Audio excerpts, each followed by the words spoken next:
I'll never forget when the oncologist showed us the scan, the whole thing had lit up. Cancer was all over his body.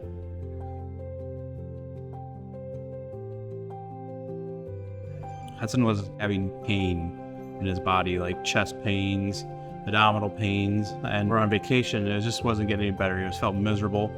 And when we got back, we said we were going to figure this out. We took several trips to our local pediatrician to really try to figure out what the heck was going on with Hudson. It took several trips. We finally did a blood draw, which showed elevated levels that were concerning. And then they sent us to an MRI, which showed the tumor on his spine. So after that, they basically told us, you're going to pack your bags and you're going to Iowa City. I'll never forget the evening that we needed to head immediately to the 11th floor of the Children's Hospital the next day. We would see the word cancer. The cancer center is where we needed to go.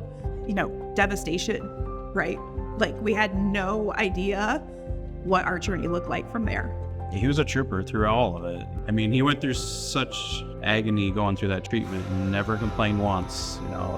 Just he knew he had to do it. We were admitted from there for 9 days. We didn't get an official diagnosis right away. We had to do blood draws and scans and tests to really truly figure out what was going on. On about day 2, we got the official diagnosis of high-risk neuroblastoma. So the cancer had spread through Hudson's body. So we did 5 rounds of chemotherapy here at University of Iowa. And we also had surgery. So Hudson did have his tumor removed via surgery. So we had to leave Iowa to complete 2 back-to-back stem cell transplants. Probably the toughest part of the treatment, right?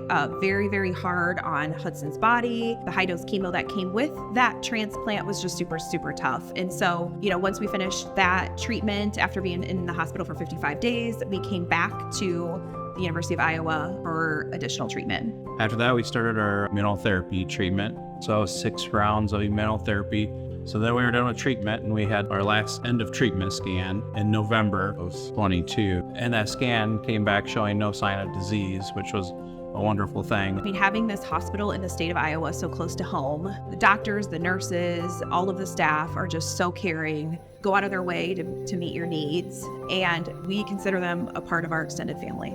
It's a roller coaster ride. You go through all these emotions when you get diagnosed, and then at the end, you're so happy that you've defeated this and your kid is healthy again. And he still has lots of appointments that we come to, lots of different things that we have to follow up on, but we're just incredibly happy that he's cancer-free.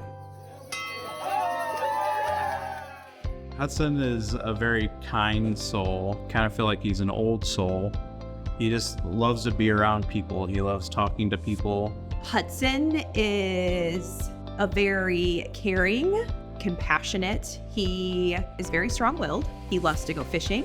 He loves playing with his friends. He likes to go out to the golf course quite a bit with me. I'll take him out. We'll hit balls or whatever. So we do stuff like that. It's fun. I really enjoy it, being his older brother. He loves his 1950 Farmall Cub antique tractor. He's got a couple tractors he likes to take in parades. Likes to work on them, try to, he wants to restore them, so we try to spend some time doing that. And he actually joined a local tractor club where he goes to the monthly meetings with the tractor guys, and he does parades and he does shows. There's a meeting every month. They talk about all the shows and stuff. It's kind of fun to listen to all and stuff. Hudson's story is hard, right? And having a stage 4 cancer diagnosis is not great. But when you show perseverance and bravery and, do what you need to do, right? There's light at the end of the tunnel.